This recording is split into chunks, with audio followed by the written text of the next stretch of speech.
I'm delighted to welcome Valerie Friedlander to the Positively Living podcast. Valerie is a certified life coach and energy leadership master practitioner. She specializes in helping high-achieving women with children to reach their personal and professional goals with greater ease and enjoyment. In addition to her coach training, Valerie draws on her studies in sociology, neuroscience, addiction recovery, and spiritual discernment to support her clients in reducing patterns of stress and anxiety while increasing focus, follow-through, and fun in all areas of their life. She and I have had many conversations together over the years and have collaborated in a variety of ways. We worked together when she was in search of a way to become more efficient and purposeful with her time, and she needed to overhaul her calendar to properly balance her booming life coaching business with her roles as wife and mom to 2 elementary school kiddos. I was honored to be her productivity coach and to work with her to elevate what she was achieving. It was a great reminder to both of us that seeking help through coaching isn't necessarily about fixing things or an indicator of what you're doing wrong, but instead a way to explore and design and highlight what works and make a path for you to succeed. Valerie was kind enough to share her gratitude story in my gratitude group and invited me as a guest on her YouTube channel to discuss using gratitude to motivate growth. I'll link to that episode so you can view it after you listen to today's chat. She also mentions my trailer episode because so much of what I say she believes as well. I love efficiency, so I like that she can point to that to explain what she's about as well. Based on that alone, I know you won't be surprised when I tell you Valerie and I overlap in our approaches and perspective on coaching and transformation. We both believe in the power of being curious and embracing the difficult parts of life. She is such a phenomenal combination of nerdy and woo, and I love witnessing how her mind works. So I knew she was the right choice to tackle today's topic, toxic positivity. Toxic positivity is the excessive and ineffective overgeneralization of a happy and optimistic state. The phrase was startling to me when I first heard it. It sounds like an oxymoron, right? But when I thought about it, it was one of those things I recognized, I just didn't have a name for it. It's where you are being told you can only be positive and your gut response is anything but, and you end up feeling confusion and shame and anger and probably resentment too. And the thing intended to help does anything but. And that's what makes it toxic. It takes away our permission to explore, to get messy, and most importantly, to learn and to heal. All this from something considered positive. I mean, literally positive. This is not the only instance where this happens. There are things in our life that can be so healthy for us that can turn poisonous, like something as innocuous as water. It reminds me of the old adage, the dose makes the poison. Although I much prefer Oscar Wilde's everything in moderation, including moderation, but that doesn't apply here today. Today, Valerie and I explore the excessive dose of positivity and why we as a society try to dole it out this way. We shine a light onto the icky parts of life, the wholeness of life, and the seasons. We talk about the cycles of change and how we can change confrontation to conversation. She also mentions the X-Men and the Lord of the Rings, in case you had any uncertainty left as to why I love talking to her. We also discuss how our perspective shapes us and how we see the world. As Anais Nin says, we see the world not as it is, but as we are. I like what Stephen Covey adds to this concept by saying it's not only how we are, but how we're conditioned to see it. I hope you enjoy your time with Valerie as much as I have. Please be sure to find her online and download her free stress quiz, which is really a stress and personality quiz. This is great timing since last week's episode of the Positively Living podcast covers stress, helping us understand it better and why we need to manage it. If you haven't heard it yet, I encourage you to go back and listen. You'll see why Valerie's gift is such a valuable tool for your connections and conversations. You're listening to the Positively Living podcast. I'm your host, Lisa Zaratny, founder of Positively Productive Systems and a coach certified in time and stress management, helping clients make space for what matters most in their lives. Join me each episode and we'll talk about decluttering, stress management, habits, personalized productivity, gratitude, and so much more. I understand the overwhelm of life because I'm a wife, mom to kids and cats, and a former caregiver. I'm here to help you choose what's right for you so you can do less, live more, and breathe easier. Sound good? Let's get to it.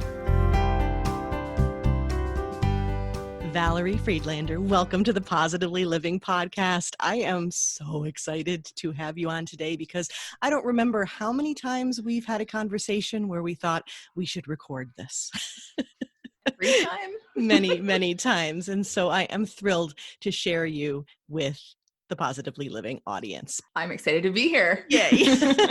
And I would love for you to start with the more unofficial telling us who you are, who you help, and what makes you light up. Ooh.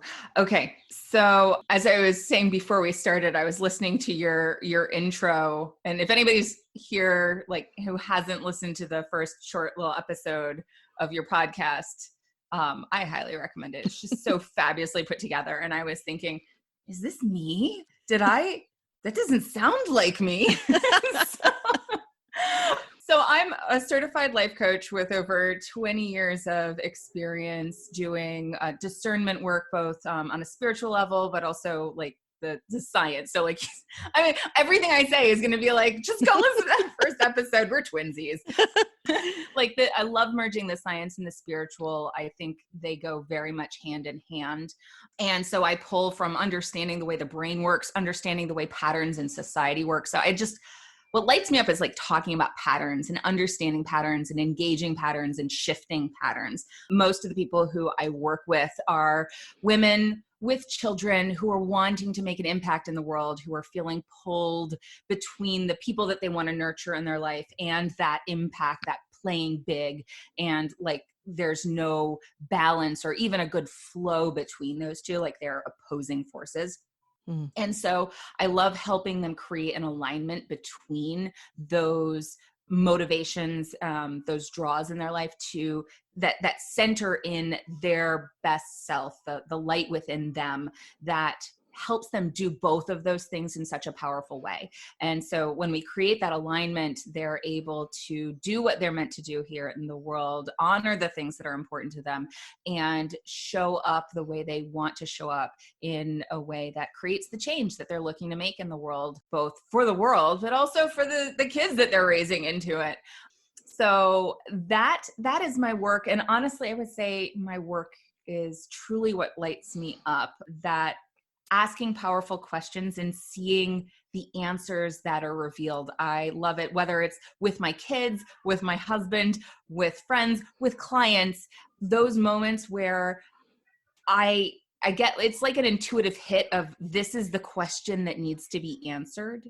And then they do that exploration and they come up with an answer. It's not my answer, it's their answer. And that light goes on in their eyes. And then I just feel so excited. And oftentimes there's a resonance. I love doing group coaching stuff because there always seems to be this like thread that moves through the group where it's like the light bulbs kind of go on. It's like the wave, and that experience is just so amazing. And I often learn a lot from it too, because it's like you said in your intro, it's the questions and those, when people tap into that intuitiveness, especially women who have learned to block it, there's just such a power to that, and it lights up everyone around you. And it just makes me so excited. I feel excited listening to you talk about this, and I know it. You're right. I mean, I've described the same things. It's asking those really good questions. But what you're talking about, you're describing the power of coaching, true coaching, when you ask the questions and someone really transforms themselves. I think we talk about empowerment a lot of times. We're not empowering others, they empower themselves, right? Yes. Yes. And so asking those good questions and sharing and collaboration. And I think we as women need to keep this community and this connection and conversation going. So it makes me especially excited that we're talking about these things today. And so you also mentioned, by way of asking those good questions, that you have some kiddos and a husband.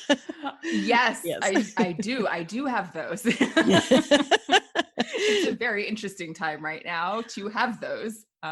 We're all kind of on top of each other. So Right. it's taking a lot of my own tools and a lot of showing up imperfectly. I was just talking with another mom, kindergarten parent last night, and she's like, I am not, I can't remember if she said her kid said this or if her mom said, somebody like a mother-in-law or something said this, or like, you're not the mother that I thought you'd be, or something like that. And she's like, I'm not the mom I thought I'd be. One, like in general, because you don't know. And two, right now, because we're not just, it's impossible to be your best self when they're constantly under stress. So you're going to be your best self under stress. Like every moment is a different opportunity to do your best, and your best looks different at different moments, and that's okay. And that's one of the big things that I am trying to remind myself a lot right now. I think that's a good reminder. And no matter when you're listening to this, that's a good reminder. Right now, as we're recording it, we're still dealing with the various phases of sheltering in place due to COVID-19. And having everyone together all the time. I've often joked with my kids, I can't miss you if you don't go away. And I love them dearly, but yes, that close proximity, there's a challenge. So I like what you said about your best self. It has to be within the context of whatever is going on. And I think that this is the ideal segue into our topic for today. We've had many things we love to talk about, but this one keeps coming back up. And I'm so glad that we are addressing it. I think it's imperative we talk about it. Toxic positivity. Would you like to share your perception of it, how you define it? So yes, I see toxic positivity as using the idea of staying positive to ignore the message that's coming from the quote unquote negative. Mm. I first encountered this concept really, not in that way, but I took a psychology class in, I want to say 8th grade. It was taught by one of the coaches, like the school coaches. Very weird. Anyway, he was teaching out of the book, and in the book, it had a thing that said emotions are neither positive nor negative. And later on, after that section, we had a quiz on the section, and one of the quiz answers was like, our emotions, or is anger positive, negative, neither? I put neither, because the book said emotions are neither positive nor negative. The coach marked it wrong. Mm. He marked it as it should have been negative. And I talked to him afterwards, and I was like, the book says this. So, and he's like, nope, that's wrong. And I was like, okay. But that stuck with me because I have found over the years, when we put things into a binary, we create boxes for ourselves. We restrict the full spectrum of what we have access to, what we have as a potential in ourselves as human beings. And that's like any binary. And so when this movement of the law of attraction came around, and it was talking about like, think positive so that you can attract the things that you want. A lot of times people missed that just trying to push the negative stuff away, to push the anger, the disappointment, the sadness, the grief, all those things that don't feel good inside, labeling them as bad. And if we focus on those, then we won't attract what we want. And the problem with that is we learn to push those things down and we don't address the reason that they're there. And this was particularly bothersome to me because I grew up in a home that was impacted by alcoholism. And alcohol was used to push away emotions. There wasn't a lot of flare-ups of anger or anything like that. It was just, we need to avoid those yucky feelings. And when recovery came into the home, there were suddenly emotions, and they were big and scary because the person who was most primarily focused impact was suddenly having to learn how to deal with emotions that had been avoided for so long. And so I saw in that how toxic only wanting to feel good was, and how valuable it is to explore, and of course into the coaching world, to honor an emotion as information about what's happening for you, the way you're experiencing something, and emotion as emotion, energy in motion. It needs to move through us, and to move through us, we have to process it. To process it, we have to give it space to process. And so if we don't process it, it sits inside our body, and it gets activated and makes makes other times where that emotion gets triggered even bigger than it would have been otherwise. It makes it, and it eats us up. It creates there's a book called The Stress Disease Connection by Gabor Mate. And how stress that we don't allow to move through us, those feelings that we don't, actually create illness inside our body. So that's when I talk about that, that's like my history with the concept of toxic positivity, and why it's really important to me to address it. Because there's power in those emotions. Mm-hmm. There's a lot of really important information to be able to grow from those emotions. It's the breakdown has to come before the breakthrough. But we don't want the breakdown because it feels so yucky and we don't want to deal with it. And especially if we're told around us that focusing on that is bad, we don't allow that growth to occur. Yeah, I like what you're saying about this being information, and really encouraging us to not be afraid of it. You posted something on Instagram just the other day about, change is hard, right? And I think I was thinking about the reasons. So my perspective on it has been that, I knew deep inside that there was a name for this thing that was happening, that it was like going against my gut, that there's this tendency to hide and dismiss. And then we feel guilty for having the negative emotions, which, how sad is that? We're already suffering with something. And like you said, it has to go somewhere. It has to work its way through. It may come as an outburst. You can see this, I think, very clearly in children. Yes. Right? When they're anxious or they're worried or whatever. And then suddenly they have this outburst where you're like, where did that come from? It came from somewhere. And when we follow the breadcrumbs, we figure that out. But it's the same thing for us. Sometimes we just say something simply like we have a short fuse, or, we just don't have the patience to show up for something. But it can feel like it's surprising. But I think there's this tendency, yes, to want to cope in a way where we dismiss, we want to be happy, right? And we don't want to sit with the pain, or sit with someone else's pain too. I was talking with another client just today, and we were talking about how people will do this to others in a way, this positivity of like, I think they mean well because they want you to be happy. They want you to get through whatever it is you're going through. And I know it's hard to suffer and to watch someone else suffer. But it's the crux of codependency and yes. enabling behavior that's not acceptable or appropriate or whatever, is because the pain of someone you care about is so hard to sit with And we are not taught how to hold space for that without it coming into us. Mm. I work with a lot of highly empathetic people, empathic people even.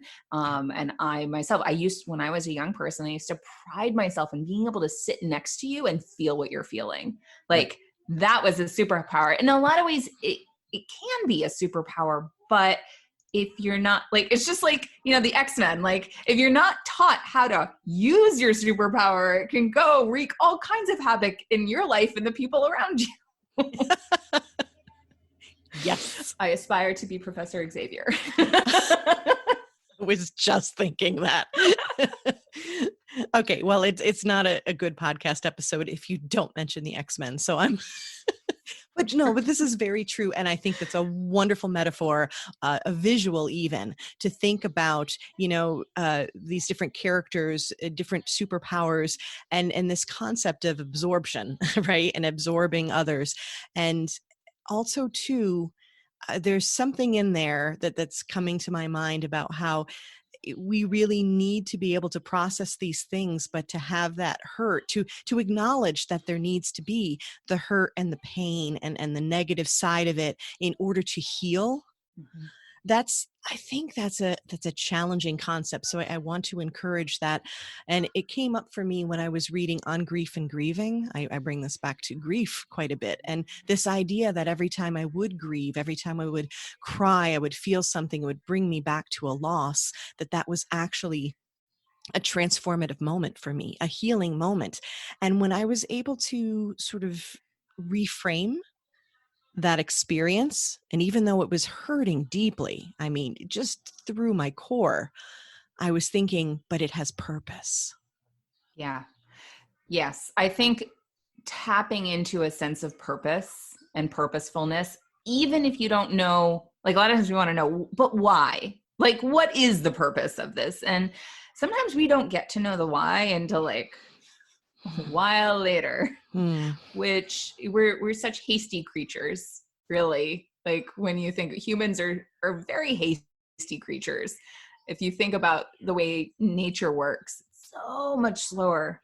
We get nerdy again and think of like Ents, Yeah. in Lord of the Rings, like don't be hasty. And I try to remember that like when I want to rush through something that has weight. There are a lot of things that may feel yucky, but they have weight. And if there's weight behind them, there is something to look at. And when we beat ourselves up over that, we exacerbate the weight and we don't actually deal with the purpose or allowing space for that purpose to unfold. And it can be challenging to not get to know the purpose. And I do think this ties in what we're being taught as a society. We are being taught to not just appreciate, but seek out instant gratification. Mm-hmm. I mean, right now I can hear people expressing frustration that Amazon Prime is not necessarily working in the 2-day span. Sometimes that there are changes, and I tease about that, but there is this instant feedback that we can get from so many things, and that can be wonderful. We can be on Google in a heartbeat and learn something, and that can be incredible. But there are also the things that take time, and there are also the things that we don't get to learn yet, and we're being taught that it's instant, and if it's not, then it's not okay. So I like that we're having this conversation to again say waiting has a purpose too. Mm-hmm. Yeah. And I think about it like there are a couple things that come to mind of like, well, nobody likes maggots. Maggots are kind of gross, but they do really important work, right? Like they break things down. Mm-hmm. And on a more like fluffy, fun analogy would be like the caterpillar to the butterfly. Yeah. We don't want to be like, okay, caterpillar's okay. We're crawling along. Mm-hmm. And then butterfly. Mhm. But no, there is a period between that is messy and uncomfortable, where the caterpillar encloses itself in a cocoon and literally digests itself. That's kind of gross. Ew. And As my yeah, daughter like, would say. ew, super ew. Yes. And so, but that it's such a critical component of the process, Mm. of that transformation It's the only way it process. happens. It is the only way it happens. Yeah. And so sometimes we have to have our heart broken. We have to break apart to be able to have the richness of soil to grow new life. Yeah. I even think of it like with femininity. This is, our cycles are very aligned with the earth cycles. And if you think about our biological process of growing a space for new life, Mhm. and then it breaks down and comes out, it's kind of gross. It's not very pleasant. Most of us don't love it, but it's a powerful time because it is a release, and then it creates the space for new life to become present. And it is not valued in our society at all. It's often thought of as something you want to avoid and not have, but it's critical for life to exist, that we go through that process. And it's a powerful time to pull in and reflect. And when we don't give ourselves the space for that, we can't act as powerfully, because we didn't allow for that phase of, and this ties to your work, that phase of productivity. We label productivity as only the doings and the action and the going and the making. That's one part of productivity. There's another part that involves the processing, the gestating, the compiling, the organizing, the aligning, the planning, and then the action. The action is only one piece of that whole process. And it probably isn't even really the longest piece. Yeah, frequently not. So when we do that, we stay in survival mode. When we are constantly in the go mode, instead of taking that space to be in that breaking down and processing. It's like the fall, the leaves need to come off the tree, and we need to be cold for a little while. And that creates resilience, so that we can then step into that next phase of growth, where we become taller and broader, and we can hold more, and we can provide more oxygen into the atmosphere. Like, how many analogies can I fit into one podcast? I don't know, but I say we go for it and then call Guinness, because this is awesome. No, but this is so true. You're talking about the setup. You're talking about the fact that, and this is something you and I have discussed many times about what the whole idea of things that, society as a whole values versus what we need to be looking at. And one of them is this idea that it's constantly action-based, that our value is in the doing part of it. And it's a challenge to say, but wait, and you're talking about the setup for transformation.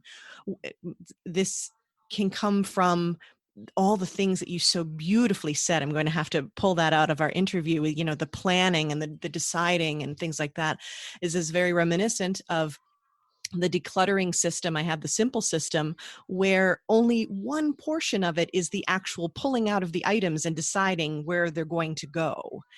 But first, it's about figuring out who you are, how you want to live, what the space is about, what you want the space around you to be doing, and, creating those filters for our life. And to, there's so much figuring out and processing to do.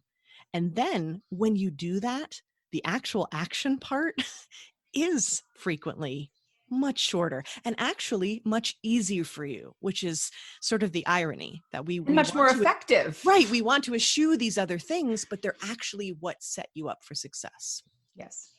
Yeah, absolutely. Well, and that's one of the things that I love about you and how you do productivity is you have such a a calming, like centering voice and like way of engaging. And you're just like, it sets that tone for being able to be still in the midst of discomfort and go, okay, we are here now. Now what? What is the next indicated step here? And it's such a lovely approach, so unique. Why, thank you. You're welcome. So yeah, I've been studying cycles of change on a like a feminine biology level, earth cycles, and then just ways we think about, and they all very much align in this process of, the spring where we start to bring in the buds of new things and experiment and try, and there's this possibility, this space of possibility. And then we hit that summertime with the forest lovers and the very sexy energy and just like power and brightness and intensity. And then we move into the fall where it's like, oh, things are changing. We're releasing things. Maybe the actions that we took maybe didn't happen exactly the way we expected them to, and we need to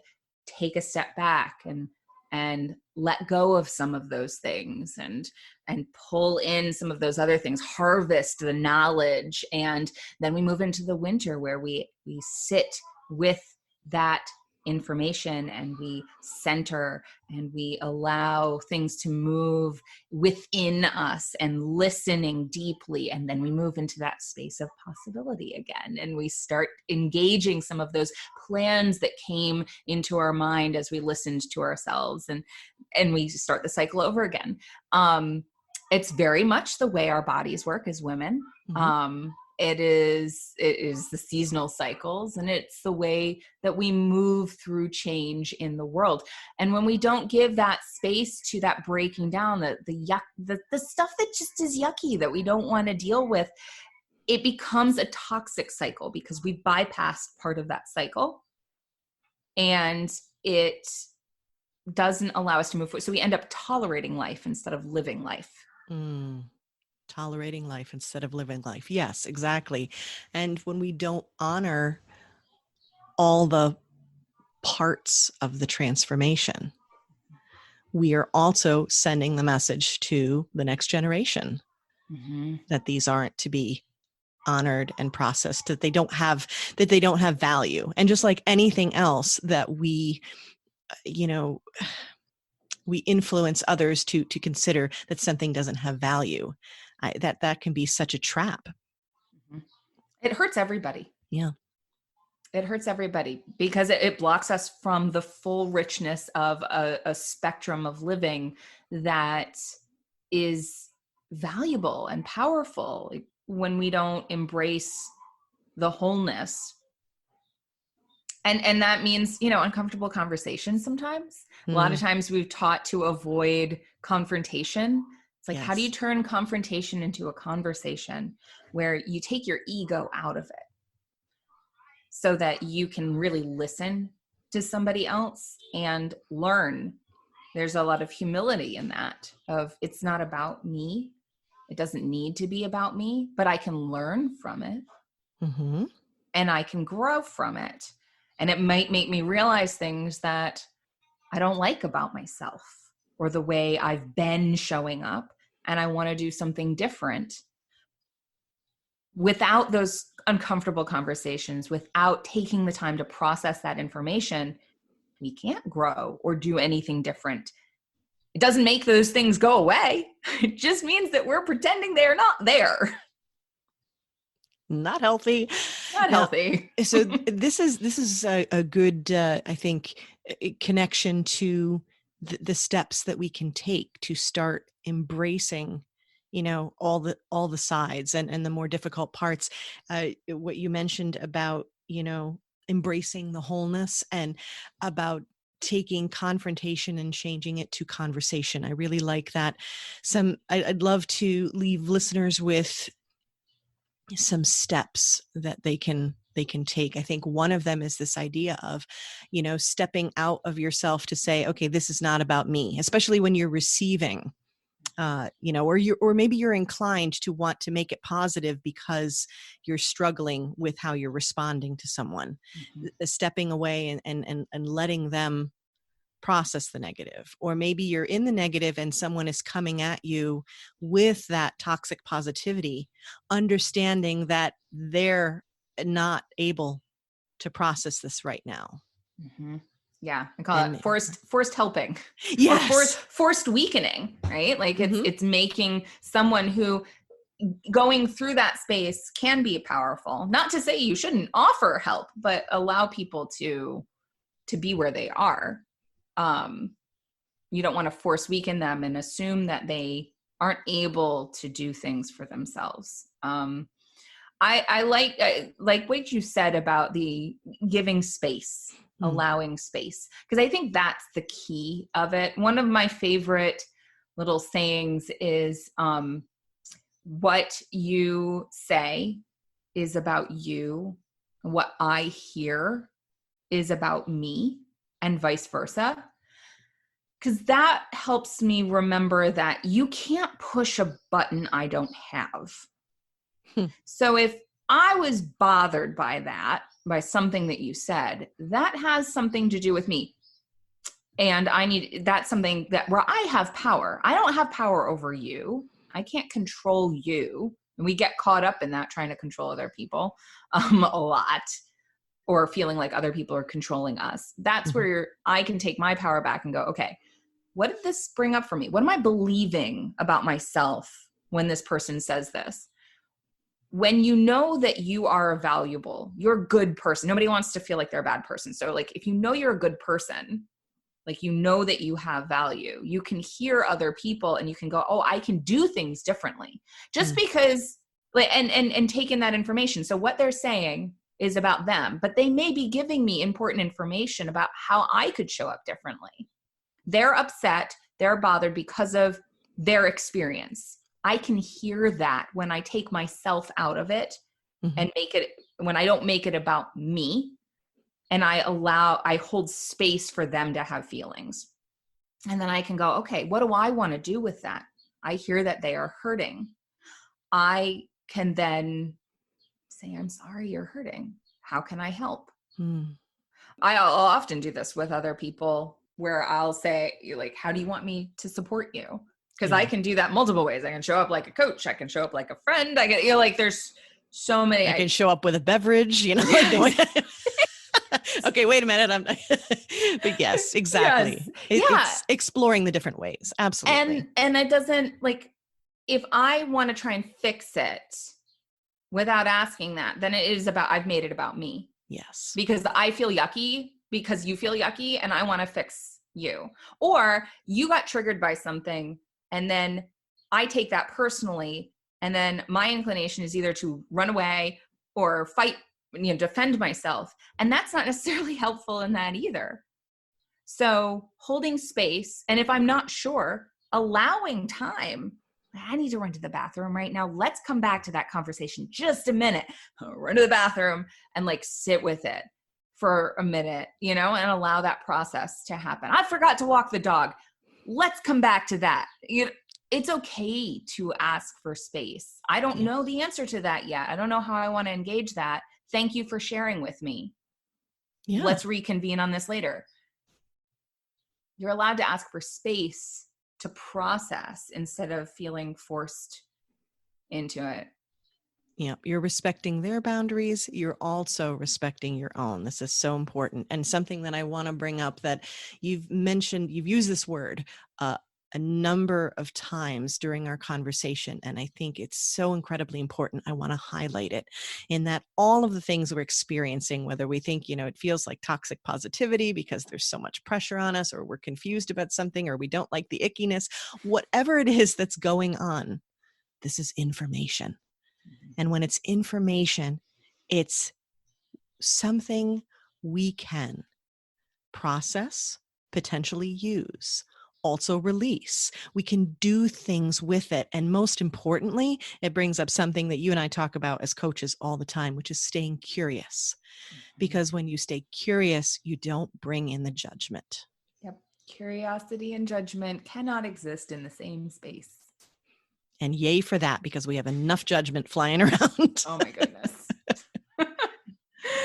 Yes, so true. So that's fantastic. You're talking about information. So that's what we want. Every time something comes up, when you can see it as information and to think about, how we're interacting, that makes such a difference.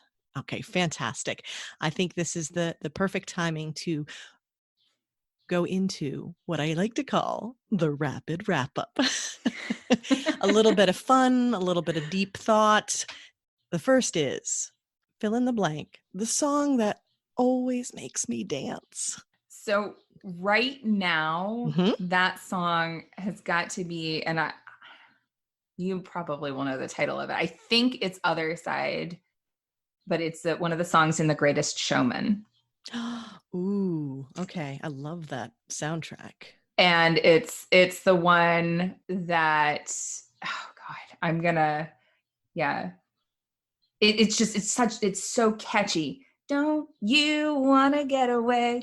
Yes. Da, da, da, da, da, da, da, got what you need. Da, da, da, da, da, da, da, take you to the other side.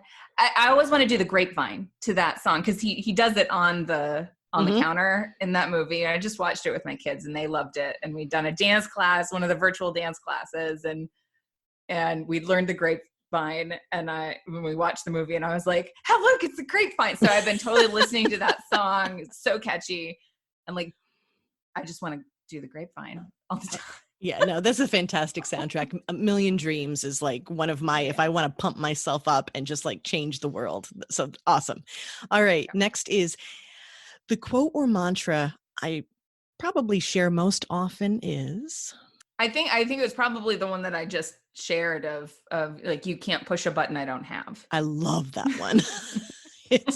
That is a good reminder. I need to like write that and post it somewhere very close. Yes. You can't push a button I don't have. It gives me my power back. It's like, oh, okay, so a button got pushed. What am I believing about? How do I feel?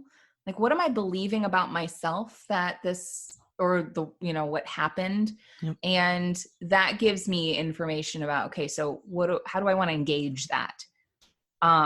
It just gives me, it accesses choice. Yes, accesses choice. I like that. Okay. And then one of my biggest life lessons. I don't know if I have any lessons. No, it's not about lessons. Positive vibes only, people. I'm kidding. See what I did there? One of my biggest life lessons came from event, person. What do you think? I'm going to say, especially in this season of my life, my mother, and really both my parents, it was knowing that you can't control how your children interpret what's going on around them. And I mean, you can try, you can do your best, but like, they're thinking through very different brains than you are as an adult. And it's very hard to remember the way you think as a child once you have an adult brain. And that they were certainly not perfect in any way. Like, there were good things. There were things that were helpful.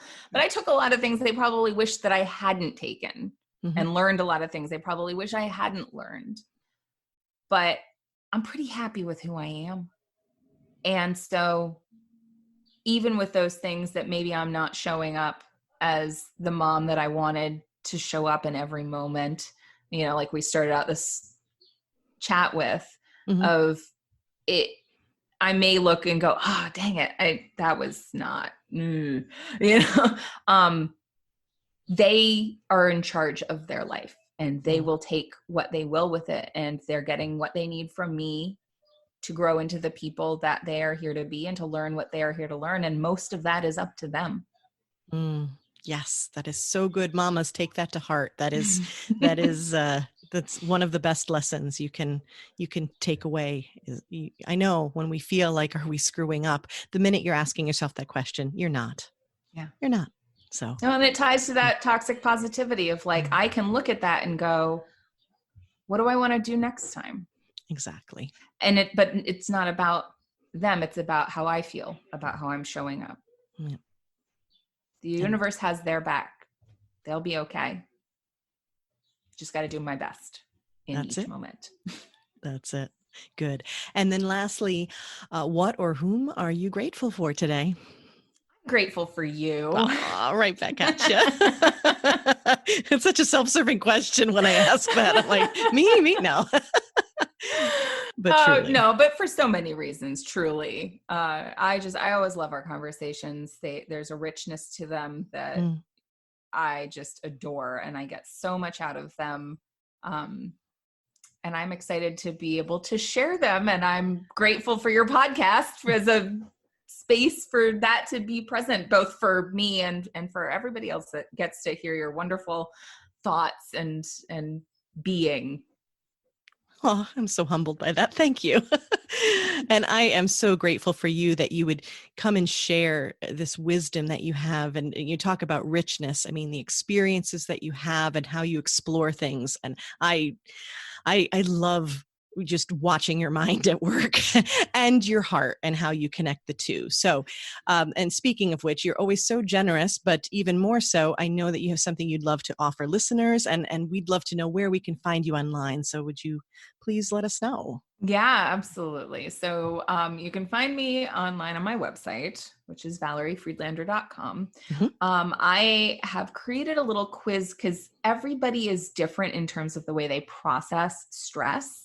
And I think we often forget that, both for ways to nurture ourselves. When we get into stress mode, the blinders go on and we go into autopilot instead of necessarily being able to do the thing that's going to be most helpful and supportive of us. So to be able to create space and think in a bigger way, we need to release some of that stress. And so I created a quiz to help you find your best stress strategy, whether it's mind, thinking, physical, spiritual, emotional, like what kind of tools or tactics might you find most helpful. And then also for the people around you who may have a different way of processing stress. It's very easy to misinterpret their way of processing stress. Mm-hmm. So once you do the quiz, you can grab my little printout that helps you see like how these things might show up in other people so that you can engage in a productive way instead of in a way that kind of snowballs. It's like a personality stress quiz. This is excellent. Is. Yeah, that's good. I like that a lot because we need, again, that information so that we can step forward and keep the communication, and make it effective. Okay, great. And any social media where you like to hang out? Yes, I hang out a lot on Facebook and on Instagram. Facebook, you can find me on my page at The Unlimited Mom. And on Instagram, you can find me at Valerie Friedlander. Okay, and I'll make sure we'll have all the links in the show notes to these places where you can find Valerie. Thank you for sharing your light and your gifts with us today. I so appreciate you. I appreciate you. We see the world not as it is, but as we are. Anais Nin. Thank you for joining me on the Positively Living podcast. Your time is precious, and I'm honored you chose to spend it with me. If you'd like more information on today's show, you can find a link to the show notes on positivelyproductive.com/podcast. If you found value in the show, please click subscribe, and even better, give a quick review on iTunes.